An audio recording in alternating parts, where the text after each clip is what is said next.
মোটামুটি বাংলাদেশে আওয়ামী লীগের রাজনীতি এক ধরনের নিষিদ্ধ হয়েছে।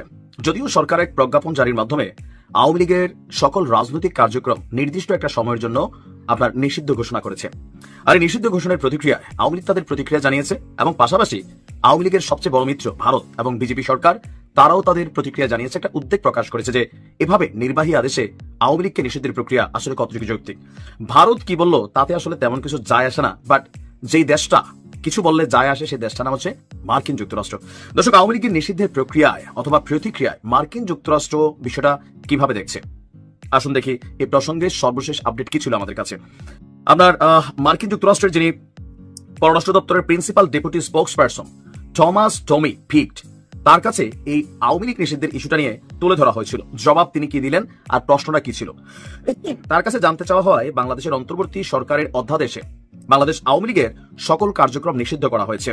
এমন পদক্ষেপের মধ্য দিয়ে কার্যত দলটির রাজনৈতিক পরিচয় মুছে ফেলা হয়েছে এবং ভবিষ্যতে নির্বাচনে অংশগ্রহণের পথটিও বন্ধ করা হয়েছে। প্রশ্নকারী আরো উল্লেখ করেন, এর আগে এক ব্রিফিং এ টমি বাংলাদেশের নির্বাচন এবং গণতন্ত্রের উপর জোর দিয়েছিলেন, বিশেষ করে অন্তর্ভুক্তিমূলক নির্বাচন। এখন তারা এই রাজনৈতিক দলটির কর্মকাণ্ডকে নিষিদ্ধ করেছে। বিষয়টি মার্কিন পররাষ্ট্র দপ্তর কিভাবে দেখে? জবাবে মার্কিন পররাষ্ট্র দপ্তরের এই স্পোকসম্যান তিনি বলছেন যে, আমি এই বিষয়ে যা বলতে পারি তা হলো, আমরা জানি যে আমেরিকার কাছে তথ্যটা আছে, কি আছে, অন্তর্বর্তীকালীন সরকার আওয়ামী লীগকে সকল রাজনৈতিক কর্মকাণ্ড থেকে নিষিদ্ধ করেছে যতক্ষণ না দল এবং এর নেতাদের জন্য একটি বিশেষ ট্রাইব্যুনাল শেষ হয়। তার মানে আমেরিকা স্পষ্ট সরকারের ওই প্রজ্ঞাপনটাকেই আপনার তুলে ধরেছে। বেসিক্যালি যিনি প্রশ্নকর্তা তিনি এখানে 2 লাইন বাড়াইয়া বলছিলেন, কিন্তু আমেরিকা বলছে যে আমাদের কাছে তথ্য আছে। কোনটা? যে যতক্ষণ না এই দলটা এবং এর নেতাদের জন্য একটা বিশেষ ট্রাইব্যুনাল শেষ হয়, আমরা সরকারের প্রজ্ঞাপনটা দেখেছি যে বিচারিক প্রক্রিয়া একটা নির্দিষ্ট সময় পর্যন্ত আপনার আওয়ামী লীগের সকল কার্যক্রম বন্ধ থাকবে বা নিষিদ্ধ থাকবে। আমেরিকাও এই তথ্যটা হুবহু রিপিট করে বলছে, আমরা বাংলাদেশের কোন একটি রাজনৈতিক দলকে অন্যটির উপর সমর্থন করি না, যে বিএনপির উপর আওয়ামী লীগ, জামাতের উপর আওয়ামী লীগ অথবা আওয়ামী লীগের উপর বিএনপি বা জামাত অথবা এনসিপি, আমরা এইভাবে সমর্থন করি না। আমরা সকল ব্যক্তির জন্য একটি মুক্ত এবং গণতান্ত্রিক প্রক্রিয়ার পাশাপাশি সুষ্ঠু ও স্বচ্ছ আইনি প্রক্রিয়া সমর্থন করি। আমরা বাংলাদেশ সহ সকল দেশকে মত প্রকাশের স্বাধীনতা, শান্তিপূর্ণ সমাবেশ এবং সকলের জন্য সংগঠনের প্রতি শ্রদ্ধা জানাতে অনুরোধ করছি। ব্রিফিং এ আরো উল্লেখ করা হয়, অন্তর্বর্তীকালীন সরকারের যে মতাদর্শ এবং সন্ত্রাসবাদকে উস্কে দিচ্ছে নাকি, আমেরিকা কি ভাবছে। যিনি প্রশ্নকর্তা বোঝাই যায় তিনি আওয়ামীপন্থী একজন সাংবাদিক। তো এই সময় প্রশ্নকারীর দাবি যেটা ছিল, তিনি আরো এখানে যোগ করেছেন যে আইন উপদেষ্টার সাথে লস্করি তৈয়বার সহযোগী হারুন ইজার সাক্ষাৎ করেছেন। আগে মুশফিক ফজল আনসারি যিনি ছিলেন বিএনপির, তিনি বাংলাদেশের হিরো আলমরে মারলেও আমেরিকারে বোঝানোর চেষ্টা করতেন। এখন তার জায়গায় আওয়ামী লীগের যে সাংবাদিক আছেন তিনি আবার একই কাজ করতেছেন। তিনি এগুলা বুঝাচ্ছেন যে কাশ্মীরের সহিংসতাকে উস্কে দেওয়া রাজনৈতিক এবং ধর্মীয় নেতাদের সমর্থন বেড়ে চলছে বাংলাদেশে। এমনকি একটা বৈঠকও হয়েছে মন্ত্রণালয়ে। তো আমেরিকা আসলে এটার ব্যাপারে কি ভাবছে?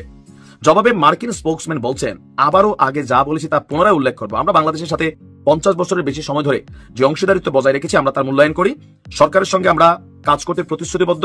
আমি আপনার অন্য প্রশ্নের জবাব ইতিমধ্যে দিয়েছি, তাই এই বিষয়ে কিছু আলাদা বলতে চাই না। মানে সাংবাদিক যিনি আছেন তিনি মুশফিক ফজল আনসারি যে কাজগুলো করতেন বিএনপি বা অন্যান্যদের পক্ষে, এখন এই সাংবাদিক আমেরিকার পররাষ্ট্র দপ্তরে আওয়ামী লীগের পক্ষে অনেক কিছু তিনি উত্থাপন করছেন।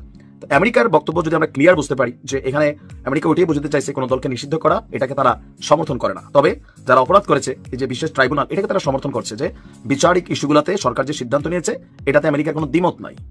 পার্মানেন্টলি নিষিদ্ধ করা হয়েছে এমন তথ্য আমেরিকার কাছেও নাই। মোটামুটি বাংলাদেশে আওয়ামী লীগের রাজনীতি এক ধরনের নিষিদ্ধ হয়েছে। যদিও সরকার এক প্রজ্ঞাপন জারির মাধ্যমে আওয়ামী লীগের সকল রাজনৈতিক কার্যক্রম নির্দিষ্ট একটা সময়ের জন্য আপনার নিষিদ্ধ ঘোষণা করেছে।